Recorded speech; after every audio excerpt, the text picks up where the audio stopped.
अस्सलाम वालेकुम lecturers and teachers. Adam ji academic centre आप लोगों के लिए एडवर्टीज़मेंट लेकर आया है। पाकिस्तान स्टडीज़ प्रोफेसर या लेक्चरर की ज़रूरत है कोचिंग सेंटर के लिए, जो कि मलीर मॉडल कॉलोनी में मौजूद है वो सेंटर। और उसकी रिक्वायरमेंट ये है कि क्लास 10th के लिए कराची बोर्ड की क्लास 10th पढ़ानी है। सैटरडेज़ के दिन में आपकी टाइमिंग होगी 4 से आगे तक 4 PM शाम के 4 बजे से स्टार्ट होंगी क्लासें आपकी सैटरडे के दिन। और लाजमी है कि वो गवर्नमेंट टीचर हो या फिर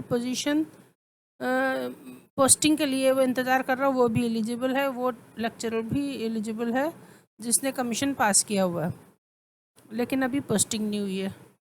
करीबी रिहायशी जो हैं वो रेफ़र किए जाएंगे, ज़्यादा प्रेफरेंस उनको तरजीह दी जाएगी। मेल कैंडिडेट्स चाहिए सिर्फ, नॉट फीमेल कैंडिडेट्स, ठीक है।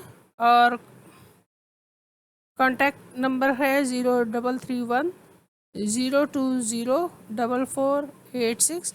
सिर्फ व्हाट्सएप का नंबर दिया गया है, इसी पर आप कांटेक्ट करेंगे। ये सेंटर के साथ जुड़े रहिए और जॉब्स हासिल कीजिए। Thank you so much. Subscribe करना ना भूलिएगा।